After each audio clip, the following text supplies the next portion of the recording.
नमस्कार मित्रांनो, मी तुम्हाला बांधकाम कामगार योजनेविषयी काहीतरी माहिती आणि अपडेट सांगणार आहे.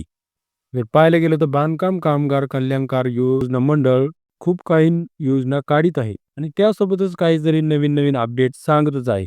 या अगोदर पाहायला गेलं तर बाहेरून ही वेबसाईट बंदी करण्यात आली होती काही दिवसापूर्वी, पण आता ती वापस चालू करण्यात आलेली आहे आणि त्याचे फॉर्म पण सुरू झालेले आहे. हे तर आपल्या सर्वांना तर माहीतच आहे. तसंच जर पाहायला गेलं तर बांधकाम कामगार योजनेमध्ये तुम्हाला 1 ते 1.5 लाखपर्यंत कर्ज पण भेटणार आहे. तसंच पाहायला गेलं तर मित्रांनो बांधकाम कामगार योजनेमधील सर्वांना 1 ते 1.5 लाख रुपये देण्याचे बी यांनी ठरवलेलं आहे.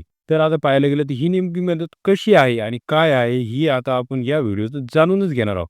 त्याआधी तुम्ही या व्हिडिओला लाईक करा आणि चॅनलला सबस्क्राईब करायला विसरू नका. कारण बांधकाम कामगाराविषयी आणखीन अपडेट येणार आहेतच. त्यामुळे तुम्हाला अपडेट नवीन-नवीन भेटण्यासाठी या चॅनलला सबस्क्राईब करायला विसरू नका.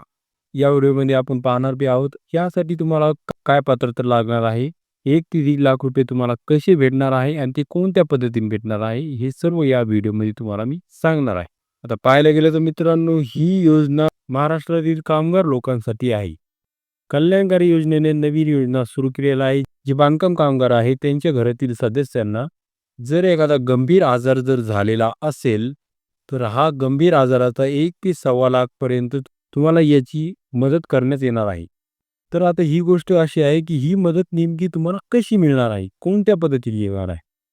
आता यासाठी तुम्हाला नेमकी काय कागदपत्र लागणार आहे, की याची काय प्रोसेस आहे, ही मी या व्हिडिओत तुम्हाला सांगणारच आहे. यामध्ये एक असं सांगितलं आहे, की जो बांधकाम कामगार मजूर आहे, तो 1 वर्षापर्यंत तो या कामामध्ये असला पाहिजे. म्हणजेच त्यांची जी बांधकाम कामगार योजनेची जी नोंदणी आहे, ही 1 वर्षापासून सक्रिय असणं गरजेचं आहे.